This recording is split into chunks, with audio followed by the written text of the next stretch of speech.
Imagine a cow standing in a vast open field. She is free to move wherever she pleases, yet she remains in one spot. You see, this cow was once chained to a post, unable to wander. Over time, she learned that no matter how hard she tried, she could not escape. Now, even with the chains removed, she still stands there, believing she is trapped. This isn't just a story about a cow. It is a powerful metaphor for a psychological phenomenon known as learned helplessness.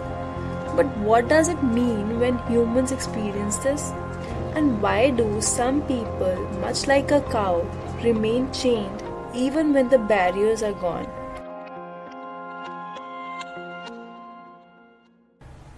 Picture a student struggling with a subject in school. No matter how much she studies, she just can't seem to improve her grades. Eventually, she stopped trying altogether, convinced that no amount of effort will change the outcome. She has become a victim of learned helplessness. So, what exactly is learned helplessness? In simple terms, it is a mental state where a person feels powerless to change their situation even when the opportunities for change exist. They have learned through repeated failures or negative experiences that their actions don't matter.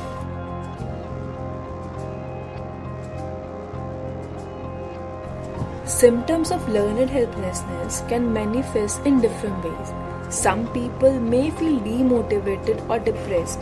They might avoid challenges, withdraw from social situations, or struggle with low self-esteem. In severe cases, it can lead to anxiety and depression.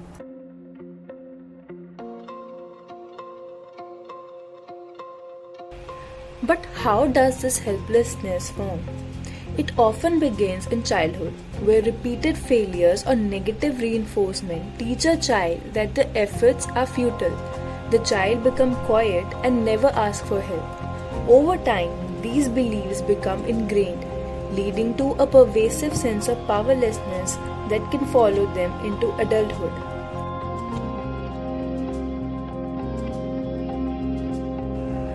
The concept of learned helplessness was first identified by the psychologists Martin Seligman and Stephen Meyer in the 1960s.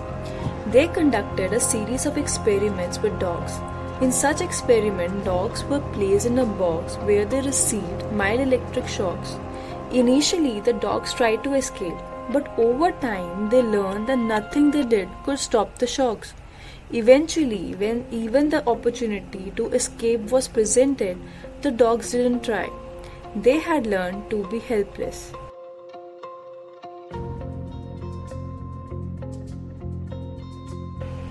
The consequences of learned helplessness can be profound.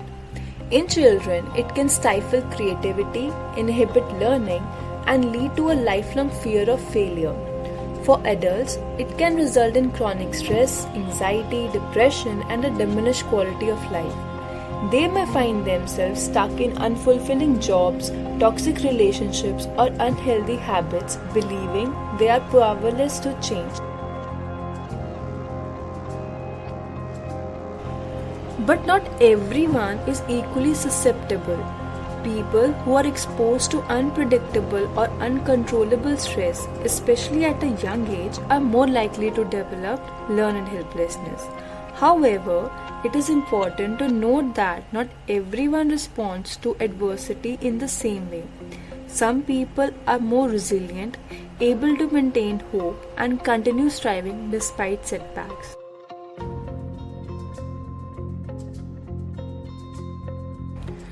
Why do some people fall into learned helplessness while others don't?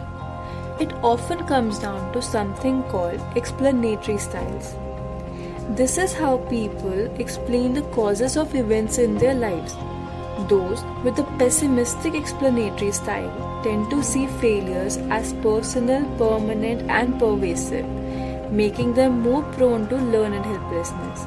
On the other hand, those with an optimistic explanatory style See setbacks as temporary, external, and specific, which protects them against feelings of helplessness. So, is there a cure for learned helplessness? The good news is yes, there is.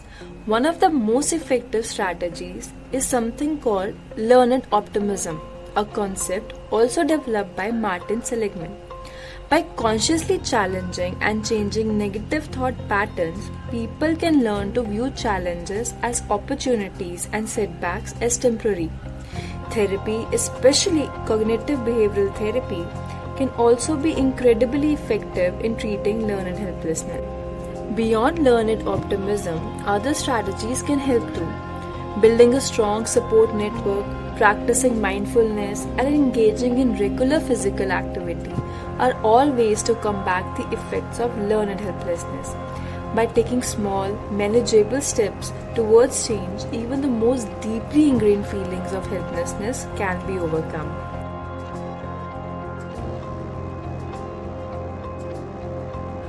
Remember, learned helplessness is not a life sentence. With the right tools and mindset, you can break free from the chains that hold you back. It's time to reclaim your power and start believing in the possibility of change. Thank you for watching Easily Explained. If you like this video, don't forget to like, share and subscribe. See you in next video. Till then, happy thoughts!